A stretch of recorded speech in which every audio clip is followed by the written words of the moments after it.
안녕하세요. 오늘은 열왕기하 9장입니다. 왕가의 심판이 나와 있습니다. 예후가 왕으로 세워지죠. 예후의 사명은 심판의 사명이었어요. 그래서 예후가 왕가를 심판하죠. 예후에 대해서는 내일 좀 자세히 이야기를 하도록 하겠습니다. 오늘은 심판에 집중해 보죠. 하나님께서요, 왕가에 대해서 정말 길이 참으셨습니다. 그렇죠. 맨 처음은 어디서부터 시작되죠? 아니, 이세벨이 젊었을 때 왕후가 되고 아합을 조정해서 하나님의 사람들을, 수많은 하나님의 사람들을 대량 학살했잖아요. 엘리사가 나만 남았다고 할 정도로 그 신실한 사람들을 다 죽였단 말이에요. 이때 하나님이 심판하셨어야죠, 원래.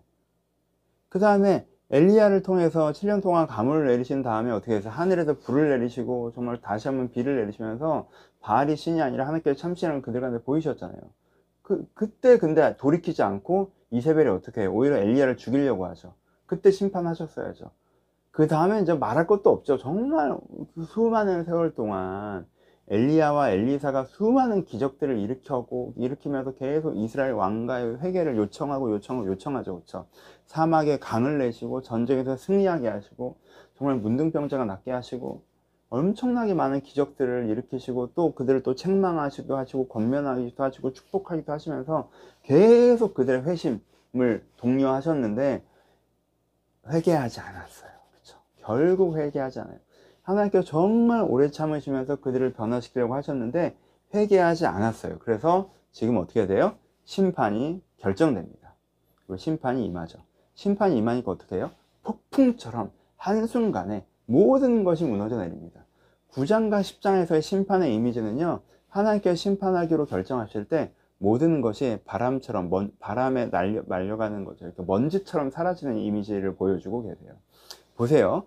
그 당시에 사람들이 어떻게 생각했냐면, 그리고 이스라엘 왕가의 사람들도 어떻게 생각했냐면, 이스라엘 이 아합 왕가는 너무나 탄탄해서 엘리야도 어떻게 할 수 없고 엘리사도 어떻게 할 수 없고 하나님도 어떻게 할 수 없다, 약간 이런 이미지가 생겼어요. 그렇잖아요. 엘리야가 이렇게까지 큰 기적을 일으켰는데도 이세벨의 권력은 흔들리지 않아.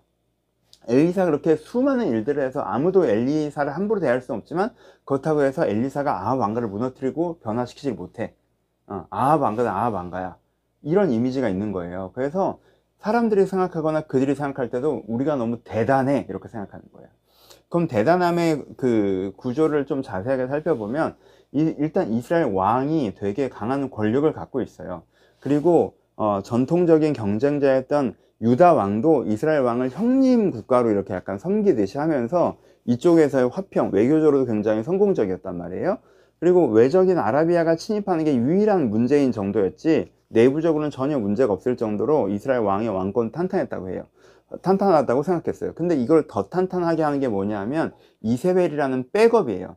이세벨이 실제 권력을 장악하고 있고 나라를 뒤에 흑막으로, 뒤에서 이제는 진짜 옛날식으로 하면 이제 정보기관 꽉 잡고 나라를 틀어잡고 있기 때문에, 이세벨이 이 어떤 왕이 죽는다고 해도, 아합이 죽거나 누가 와서 전쟁에서 뭐 하고 병으로 죽고 해도 전혀 흔들리지 않는 거예요.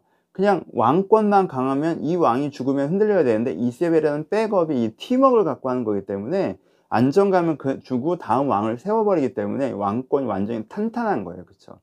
그리고 그 다음에도 어떻게 되냐면 굉장히 합리적인 시스템.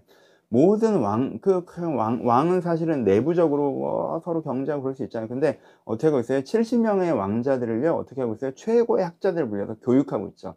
그러니까 인재 양성 시스템을 갖고 있는 거예요. 이 왕가를 이끌어갈 차세대들을 육성하고 있단 말이에요. 그렇죠? 탄탄하잖아요. 그러니까 현재도 탄탄하고 미래도 탄탄한 거죠. 거기에 지지 세력들이 되게 많았어요. 아합 왕가를 지지한 지지 세력들이, 정치적 지지 세력들이 또 있었고, 또 그 바닥에선 뭐가 있었냐면 이스라엘 사람들 중에 많은 사람들이 바알을 섬겼단 말이에요. 근데 바알을 섬기는 이스라엘 사람들은 누구의 영향을 받을 수밖에 없어요? 바알의 제사장들과 선지자들의 영향을 받을 수밖에 없죠. 근데 그 사람들이 다 어떻게 했어요? 이세벨의 직속 부하들 같은 사람들이었단 말이에요. 그렇죠? 그러니까 민심도 딱 조정할 수가 있어. 바닥 민심 틀어잡고 가지. 그렇죠? 중간에 탄탄한 그 중간에 관리들을 포함한 귀족에서 지지 세력들이 탄탄하지. 그리고 왕실의 구조도 완전히 그러니까 뭘 할 게 뭐가 있겠어요. 이 100년 대계가 잡혀 있다고 생각하고 있었던 거지. 그렇죠? 근데 자기들은 되게 튼튼한 집이라고 생각했는데, 그걸 하나님께서 확 불어버리시니까 이게 카드로 세운 집처럼 와르르르 무너지는 거 보여주는 것이 9장과 10장의 장면이에요. 예후가 쳐들어옵니다. 근데 어떻게 해요? 예후가 쳐들어와도요 사실 이렇게 쉽게 이길 일이 아니었어요. 왜냐하면 쳐들어와 왕이 있는데 멀리에서부터 허가받지 않은 군대가 접근해. 그럼 그게 우리나라 군대라고 하더라도 어떻게 해야 돼요? 여기는 곧장 방어 태도로 돌입해야 돼요. 그게 상식이고 당연한 거잖아요. 그래서 확인을 하잖아요. 너 뭐니라고 확인을 했어. 근데 확인이 안 됐어. 그럼 어떻게 돼야 돼요? 첫 번째 확인이 안 됐을 때 여기가 방어로 딱 해서 군대가 딱 세팅이 돼야 된단 말이에요. 그러니까 패전을 하더라도 왕이 죽는 일은 없을 정도로, 그렇잖아요. 이스라엘 군대가 그렇게 만만한 군대가 아니었대. 그렇게 돌아가야 정상이죠. 근데 어떻게 해요? 총명을 가리우시죠. 그러니까 막 오는데 확인하는데 확인 안 돼. 확인하는데 확인 안 돼. 그래도 뭐 그냥 안일하게 대처하죠. 이게 예후야 평안하냐 뭐 이러고 왔지. 예, 그렇죠. 그러다가 이제 한순간에 싸워보지도 않고 허망하게 죽죠. 이스라엘 왕이. 뭐 내전이 벌어지고 나름대로 버텼어가 아니라 허망하게, 진짜 카드로 세운 집이 무너져 내리듯 허망하게 죽죠. 그 다음에는 이스라엘 왕을 지지하는 유다왕도 같이 죽어요. 그렇죠? 그 다음에 이세벨이 저기서 예후가 반란을 일으켜서 왕이 죽었고 그 부대가 자기한테 전제해 온다고 하니까 자기가 자신은 어떤 정치력으로 극복하려고 하죠. 그래서 어떻게 합니까? 이런 일이 벌어졌다는 얘기를 듣고도 머리를 단장하고, 그러니까 딱 제대로 딱 갖춰 입은 거예요. 그런 다음에 높은 곳에서 딱 이제 내려다보는, 그렇죠? 자기의 권위를 표현한 거죠.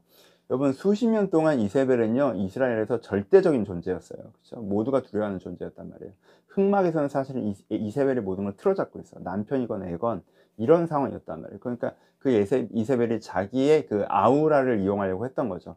왜냐하면 예후를 지지하는 그 군대들도 결국엔 옛날에 다 나 무서워하던 그런 애들 아니야. 쟤네들 마음에 깊이 숨어있는 나를 향한 두려움을 다시 한번 일깨우면 내가 뭐 이걸 정치로 뭐 이런 생각을 한 거예요. 그래서 높은 곳에서 이제 퍼포먼스를 하는 거예요. 딱 와서 예후의 부대가 들어오는데도 전혀 쫄지 않고 막 이렇게 막 하죠. 그랬더니 예후가 뭐라고 해요? 그 위에 내 편이니? 라고 한마디 했더니 어떻게 해요? 이세벨은 자기가 어떤 그 아우라를 갖고 있다고 착각했지만요, 예후의 군대들이 자기 아우라를 느낄 거야는 커녕 자기 옆에서 그 머리 단장해주고 있었던 내시들이 오히려 우리 죽게 생겼네 어떡하지 이러고 있었던 거예요. 그러니까 이세벨이 진짜 말도 안 되는 착각을, 자기가 뭐 대단하다고 생각했는데 아무것도 아니었던 거지 사실. 자기가 그걸로 했던 거는. 그래서 그러니까 어떻게 해요? 그냥 던져버리죠. 그래서 이제 땅에 떨어져서 비참한 죽음을 맞이하죠. 그 다음에 권력자들 한두 명 죽어도 이 나라가 쉽게 무너지지 않을 거라고 생각했던 그들의 어떤 탄탄한 기반이라고 생각했던 거. 10장에 나오는 얘기긴 하지만 70명의 왕자들을 어떻게 해요? 예후가 그 중에 왕 한 명 세워서 덤벼봐 라고 하는데 어떻게 해요? 그 스승들이 70명의 왕자들을 다 죽여버리죠. 그렇죠? 그리고 이제 예후에게 딱 꿇죠. 그 다음에 자기들이 되게 자신 있다고 생각하는 자기의 지지 세력들 예후가 다 죽여버려요.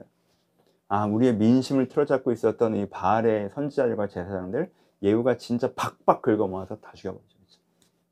그러니까 자기들 생각에 나라를 장악하고 있다고 했던 그 시스템이라면 시스템, 탄탄한 기둥과 기반으로 했던 것들이 사실은 하나님 앞에서 훅 불어버리면 무너지는 카드로 만든 집이었던 거예요. 그래서 하나님이 이제까지 안 망했던 이유는 뭐예요? 그냥 하나님께서 혹시 얘네들을 회개하지 않을까 해서 길이 참으시는 것인데, 얘네들은 지들이 대단하고 하나님도 어쩔 수 없는 존재인 것처럼 착각하고 있었던 거죠. 근데 하나님께서 회개 안 되겠구나 라고, 안 되겠다 그래서 훅 푸니까 확 무너져 내리는 모습이 오늘 9장과 10장에 나와 있는 모습입니다. 적용하죠. 심판을 보면 여러 가지가 생각이 들죠.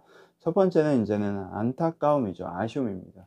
그 많은 회개의 기회가 있었는데 그걸 다 날리고 결국 이 꼴을 보잖아요. 이게 너무 안타깝잖아요. 그렇죠? 이제 안타까움에 대한 묵상이 있습니다. 두 번째는 이 착각에 대해서 정말 깊게 생각하게 되죠. 하나님의 길이 참으심을 나의 대단함이라고 착각하는 인간들, 우리 이렇게 사람들의 모습이 여기 정말 나오잖아요. 우리는 엘리야도 어떻게 할 수 없고 엘리사도 어떻게 할 수 없고 하나님도 어떻게 할 수 없는 강력한 권력이야 라는 착각, 내가 뭐나 된 것 같은, 내가 지금 갖고 있는 게 대단한 것 같은, 내가 내 어떤 뭐 사회적인 유능함, 내가 갖고 있는 돈, 내가 갖고 있는 인맥, 뭐 이런 거 갖고 내 인생을 뭐 해갈 수 있고, 내가 이것들을 해나가는데 뭐 하나님께서 안 도와주셔도 내가 얼마든지 할 수 있고, 내가 내 이런 능력이 있어서 하나님도 나를 어떻게 할 수 없다고 생각하는, 아니에요. 훅 불면 싹 무너져. 건강 뺏어가시면 어떻게 할 건데? 여러분들 총명을 어떻게 하면 어떻게 할 건데? 여러분들 판단 두세 개 잘못하게 하면 여러분 다 무너지는 거예요. 하루아침에 아무것도 아니에요. 그러니까 지금 전보다 좀 산다고 사회적으로 인정받는다고 이게 진짜 우스꽝스러운 거예요. 진짜 이 착각에서 벗어나야 돼요. 우리가 정말 착각에 대해서 묵상하게 됩니다. 세 번째는 두려움이죠. 하나님께서 정말 오래 참으시는데 심판하기로 결정하시면 이게 진짜 얘는 회개 안 하는구나 라고 하시면 그때부터 어떻게 돼요? 하나님이 나를 보실 때 얘는 진짜 회개할 마음이 없구나, 회개 안 하는구나 라고 딱 결정이 되면 그 순간 내 교만과 욕심과 게으름과 죄악과 이기심의 결과, 내 잘못과 실수들의 결과가 다 내 머리를 쏟아져 내려올 거예요. 그러니까 이거에 대한 두려움, 그렇죠?